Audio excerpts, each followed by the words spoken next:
Hi అండి, ఈ రోజు కూడా ఒక చక్కటి వీడియోతోని మీ ముందుకైతే వచ్చేసాను. మరి ఈ రోజు వీడియో ఏంటో తెలుసా? ఈ రోజు వీడియోలోని హెయిర్ అస్సలు ఊడకుండా ఇంకా అలాగే లాంగ్గా స్ట్రాంగ్గా అవ్వేందుకు దాంతో పాటుగాను ఎందుకంటే హెయిర్ కొంత ఎదిగిన తర్వాత అక్కడితో అలా ఆగిపోతుంది, గ్రోత్ అనేది ఉండదు. అలాంటి వాళ్ళకి ఇంకా ఎక్కువగా హెయిర్ లాస్ అవుతున్న వాళ్ళకి ఈ రోజు చక్కటి టిప్ను అయితే చెప్పబోతున్నాను. కనుక వీడియోని ఎక్కడ కూడా స్కిప్ చేయకుండా చూడండి. ఈ టిప్లోని మన ఇంట్లో దొరికే ఐటమ్స్తోనే మనం ఈజీగా ప్రిపేర్ చేసుకోవచ్చు. ఒక టోనర్ ఇంపాక్ట్ గురించి అయితే చెప్తాను. ఈ టోనర్లోని మనం ఉపయోగించే ఇంగ్రీడియంట్స్ ఏంటంటే పక్కన చూపిస్తున్నాను చూడండి.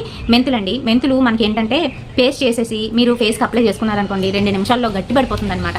ఫేస్ లిఫ్టింగ్ కోసం ఈ మెంతులను కూడా ఉపయోగిస్తూ ఉంటారు. అదేవిధంగా మన తలకి అప్లై చేసినట్లయితే రూట్స్ దగ్గర స్ట్రాంగ్ అయ్యి అక్కడ మనకి ఏంటంటే జుట్టు ఊడకుండా ఉంటుందన్నమాట. అంతేకాదు మెంతుల వల్ల ఇంకా ఎన్నో ప్రయోజనాలు ఉన్నాయి. డాండ్రఫ్ పోతుంది. అలాగే ఏం చేస్తుందంటే మన హెయిర్ కొంచెం సిల్కీగా ఇంకా రఫ్నెస్ లేకుండా చేస్తుంది అనమాట. అంతేకాదు ఇక్కడ నేను ఉపయోగిస్తున్నది బియ్యం కూడాను. ఈ రెండింటిని కూడా చక్కగా వాష్ చేసేయండి. వాష్ చేసేసిన తర్వాత నీళ్లు వంపేసేయండి. ఆ తర్వాత అందులో కొంచెంగా వాటర్ వేసి నైట్ అంతా కూడాను సోక్ అవనివ్వండి. అది బాగా సోక్ అయిన తర్వాత ఆ వాటర్ని ఒక గిన్నెలోకి అయితే ట్రాన్స్ఫర్ చేసేయండి. మళ్ళీ కొంచెం వాటర్ వేసి మళ్ళీ ఆ గిన్నెలోనైతే వేసేసి మరిగించండి. బాగా మరిగించిన తర్వాత అందులోని రోజ్మెరీ ఆయిల్ ఉంటే రోజ్మెరీ ఆయిల్ ఒక 2 డ్రాప్స్ అయితే వేసుకోండి. లేదు అనుకునేటప్పుడు మీరు బాదం ఆయిల్ ఉంటుంది కదండి, బాదం ఆయిల్ ఒక 2 డ్రాప్స్ అయితే వేయండి. వేసి బాగా మిక్స్ చేసేసి అది టోనర్ కింద ఉపయోగించండి. రోజు తప్పించి రోజు మీరు హెయిర్కి హెడ్ బాత్ చేస్తాము అనుకునే ముందు ఈ టోనర్ అయితే మీరు కుదిళ్లలోని అప్లై చేసేసి వదిలేసి ఆ తర్వాత హెడ్ బాత్ చేయండి. చాలా బాగా పనిచేస్తుంది. అలాగే హెయిర్ ప్యాక్ వచ్చేటప్పటికి మెంతులు నానబెట్టేసుకోండి. బాగా నానిన తర్వాత నెక్స్ట్ డే మార్నింగ్ మిక్సీ పట్టేసేయండి. ఈ మిక్సీ పట్టిన దాంట్లోని కొంచెంగా పెరుగు వేసి 2 మిక్స్ చేసి తలకు పట్టించేసుకోండి. కొంతమందికి పెరుగు పడదు. అలాంటప్పుడు వాళ్ళు పెరుగుని అవాయిడ్ చేసి కేవలం మెంతులు మాత్రమే మిక్సీ పట్టి హెయిర్ అంతటికి కూడాను కుదిళ్లలో నుంచి అప్లై చేసుకోవాలి. అప్లై చేసిన తర్వాత అదొక 5 మినిట్స్ అలానే వదిలేసేయండి. ఆ తర్వాత అది గట్టి పడిపోతుంది. దాన్ని ఎలా వదిలించాలి అది కూడా తెలుసుకోండి. ఏంటంటే కొంతమంది మెంతులు పెట్టుకుంటే జుట్టు ఎక్కువ ఊడిపోతుందని నేను చెప్తూ ఉంటారు. జుట్టు ఎందుకు ఊడిపోతుంది అని అంటే ఆ మెంతులంతా కూడా వచ్చేయాలని చెప్పేసి రఫ్గానైతే చేస్తుంటారు. అలా ఎప్పుడు చేయకూడదు. అప్లై చేసిన ఆ మెంతుల పేస్ట్ ఏదైతే ఉంటుందో దాన్ని చక్కగాను కొంచెంగా తడి చేస్తూ మనం తీసేసుకోవాలి.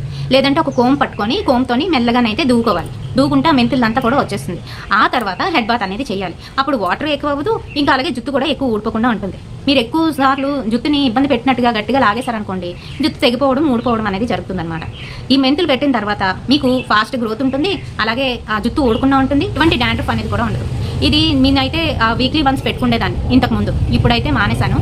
ఇది వీక్లీ వన్స్ పెట్టుకునేటప్పుడు ఒక్కొక్కసారి పెరుగు ఉపయోగించి పెట్టుకునేదాన్ని. ఒక్కొక్కసారి అందులోనే ఏంటంటే మందార ఆకులు ఉంటాయి కదండి, వాటిని మిక్స్ చేసి కలిపేసి 2 పెట్టుకుంటే ఇంకా మంచి రిజల్ట్ అయితే ఉంటుంది. ఫాస్ట్ హెయిర్ గ్రోత్ కోసం ఈ 2 చాలా బాగా పనిచేస్తాయి. ఇంకొక వీడియోలోని దాని గురించి కూడా చెప్తాను, తప్పకుండా ఫాలో అవ్వండి. మన ఛానల్లోని కిచెన్ టిప్స్ ఇంకా అలాగే బ్యూటీ టిప్స్తో పాటు ఇంకా మంచి ఇన్ఫర్మేటివ్ వీడియోస్ కూడా ఉంటాయి, చూడండి. అలాగే ఈ హెయిర్ ప్యాక్ వేసుకున్న తర్వాత మీరు హెడ్ బాత్ అయితే చేసేయండి. ఇలా 2 వారాలకు ఒకసారో లేదంటే వారానికి ఒకసారో చేస్తే మంచి రిజల్ట్ అయితే వస్తుంది. హెయిర్ లాస్ అయిన వాళ్ళకి హెయిర్ ఇంకా అసలు ఓడకుండా స్ట్రాంగ్ అయితే అవుతుంది. అలాగే డాండ్రఫ్ ఉండదు, హెయిర్ లెందీగా పెరుగుతుంది, ఇంకా ఒత్తుగానైతే వస్తుందన్నమాట. ఒక దగ్గర 2 స్ట్రింగ్స్ వచ్చిన దగ్గర మనకి 3-4 అలా వస్తూ ఉంటాయి అన్నమాట. చాలా బాగా యూజ్ అవుతుంది. మీరు కూడా ట్రై చేయండి. అండ్ ఈ వీడియోలోని మంచి ఇన్ఫర్మేషన్ ఇచ్చానని అనుకుంటున్నాను. ఇన్ఫర్మేషన్ నచ్చినట్లయితే తప్పకుండా లైక్ చేయండి అండ్ షేర్ చేయండి మీ ఫ్రెండ్స్ అండ్ ఫ్యామిలీ మెంబర్స్కి. మరిన్ని ఇలాంటి బ్యూటిఫుల్ అండ్ ఇంట్రెస్టింగ్ వీడియోస్ కోసం తప్పకుండా ఫాలో అయిపోండి SRK టిప్స్. రేపటి సరికొత్త వీడియోతో మళ్ళీ మీ ముందుకు వచ్చేస్తాను. Until then bye.